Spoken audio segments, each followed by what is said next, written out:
Bem-vindo, internauta! Este é o Super FC pelo Mundo e na edição de hoje falaremos apenas de Champions League, Liga dos Campeões da Europa. E ao meu lado, ele sabe tudo de futebol internacional, Gabriel Pazini. Tudo bom, Gabriel? Tudo bom, Fernando? Tudo bom, amigo internauta? Agora, rápido e rasteiro, então, já coloca o grupo A na tela, resultados, e o Pazini comenta porque tivemos Shakhtar Donetsk 0-0 com o Bayer Leverkusen, mesmo placar de Real Sociedad e Manchester United. Pazini, dois jogos mornos ou nem tanto? Nem tanto. O jogo da Real Sociedad e do Manchester United foi bem fraquinho. O Manchester United teve o Chicharito Hernández na vaga do Robin van Persie, algo muito estranho, e teve problemas na criação de jogadas. O Januzaj não atuou, Kagawa não estava muito criativo, assim como o Rooney também não foi uma boa partida. Só no segundo tempo, algumas chances perdidas pelos Red Devils, que lideram o grupo com 8 pontos. A Real Sociedad somou seu primeiro ponto, mas é a lanterna do grupo, provavelmente vai ser eliminada da Champions League. No outro jogo, um jogo muito disputado entre Bayer Leverkusen e Shakhtar Donetsk, o Shakhtar tendo Bernard fazendo sua estreia como titular na Champions League, jogando bem. O Shakhtar merecia a vitória, criou mais chances do que o Bayer, mas ficou no 0-0 num bom jogo, muito movimentado. Os dois times ali, o Bayer é o vice-líder, tem 7 pontos, o Shakhtar é o terceiro com 6 pontos. As duas equipes ali vão brigar pela segunda vaga, o Manchester United deve passar no primeiro lugar. Isso mesmo, infelizmente o Bernard não conseguiu tirar o 0 do placar. E resultados do grupo B na tela, porque aí sim tivemos jogo muito bom, Juventus 2-2 com o Real Madrid e Copenhague 1-0 com o Galatasaray. Que várzea, Pazini. Mas comenta Juventus e Real Madrid, vai lá. Uma várzea, né? Falando do jogo bom, a equipe da Juventus merecia vencer o jogo. Fez uma partida muito boa, teve aquela diferença tática mais uma vez para o jogo contra o Real Madrid. Jogou com uma linha de 4 no meio-campo, Pogba, Marquisio, Pirlo e Arturo Vidal compondo essa linha, com o Tevez voltando às vezes, fazendo uma linha de 5, Llorente como centroavante. Do lado do Real Madrid, o Ancelotti mudando o time mais uma vez, mas começando a desenhar o Real que vai ser titular ao longo da temporada. Khedira e Xabi Alonso como volantes titulares, o Bale ganhando a posição do Di Maria, jogando aberto na direita e jogando muito bem, marcando gol, participando bem do jogo mais uma vez, como tem sido nas últimas partidas. Cristiano Ronaldo na outra ponta, marcando gol, dando assistência, partidaça, chegou ao 8º gol na Champions League, é o artilheiro dessa edição até aqui. E lá na frente o Benzema, que está melhorando nas últimas partidas, deu assistência, participou bem do jogo. O atacante francês, que estava sendo muito questionado, muito criticado, vem fazendo bons jogos. O Modric fez a função de armador ali, o jogo foi muito bom, a Juventus merecia vencer, criou mais chances, mas o Real Madrid foi muito mais eficiente. No final, o 2-2 foi um resultado justo por conta dessa maior eficiência dos merengues, que estão na liderança, vão avançar à próxima fase como líderes do grupo. E aí no outro jogo, uma várzea, o Galatasaray jogando mal, o Copenhague conseguindo a vitória. E aí qual que é o estranho disso? A Juventus virou lanterna do grupo, o Copenhague está na frente da Juventus com 3 pontos, a Juventus tem só 2. Dentro desse panorama aí, a Juventus deve chegar na última rodada, porque pega o Copenhague em casa, deve vencer. Chega na última rodada para jogar contra o Galatasaray na Turquia para buscar a classificação. Galatasaray e Juventus vão decidir isso na última rodada, perigoso. O Galatasaray tem um bom time, apesar do da Juventus ser melhor, mas joga em casa empurrado pela torcida. Só para finalizar, 51 anos que o Real não ganha da Juventus na Itália. Que beleza, gente, que beleza. Agora, o grupo mais chato da Champions League, grupo C.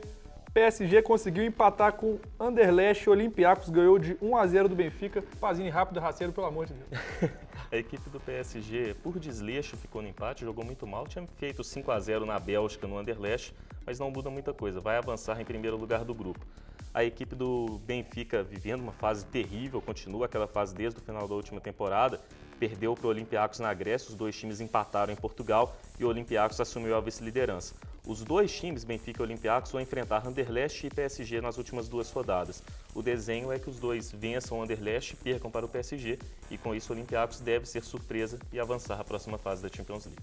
Beleza, e Benfica? Agora grupo D, goleada com ótima atuação de Negredo. Resultados na tela, porque tivemos Manchester United 5-2 diante do CSKA e Bayern de Munique. Placar magro em cima do Vitória Pilsen. Pazini, Negredo foi o grande nome, querendo ou não, né? Negredo foi o grande nome, 3 gols, é um dos concorrentes que a gente vinha comentando ultimamente, principais ao Diego Costa no ataque da seleção espanhola, jogou bola demais.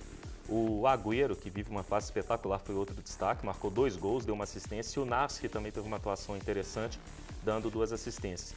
O Manchester City venceu fácil o CSKA, vai passar na próxima fase e, ao que tudo indica, no segundo lugar. Em um detalhe interessante do City, o Joe Hart barrado no gol de novo. Pantelimon foi titular, o goleiro inglês não vive boa fase. O Bayern de Munique teve dificuldade dessa vez. No último jogo, o Viktoria Pilsen não chutou uma bolinha no gol, dessa vez chutou 12, só que o Bayern de Munique chutou 28, dominou o jogo mesmo assim, apesar de uma maior dificuldade ali. O Guardiola testou o Götze como falso 9, não deu certo, depois entrou o Mandzukic entrou, resolveu, mostrou porque que tem que ser titular, marcou o gol da vitória do time, é o artilheiro do Bayern na temporada. O Bayern que não teve uma atuação no melhor nível que a gente está acostumado a ver, mas muito em função do desleixo também, era um adversário fraco, contudo, os bávaros vão passar a próxima fase no primeiro lugar. Falando de desleixo, vamos para o grupo E, resultados na tela e o Pazini comenta que várzea que foi.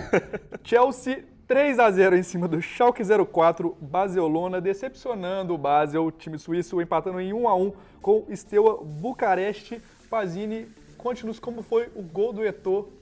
Que várzea que foi, vai lá. Foi numa várzea, né? Totalmente vacilo da defesa do Schalke. E o Eto'o, que foi o cara da partida, marcou 2 gols, foi o grande nome do jogo, e ele substituindo o Fernando Torres. O Chelsea, a gente vinha questionando muito aqui nas últimas rodadas.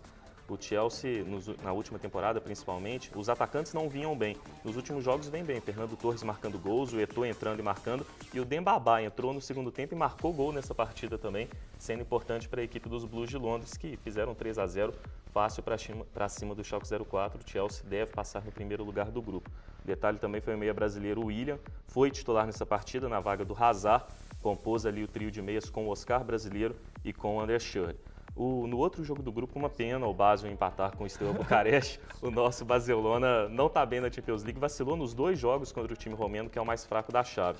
E aí o desenho com isso é o Basel disputando na última rodada a vaga com o Schalke, mas precisando de uma vitória na Alemanha. E aí é bem complicado, deve passar mesmo nesse grupo Chelsea e Schalke, com o Basel indo para a Liga Europa. Infelizmente, uma pena.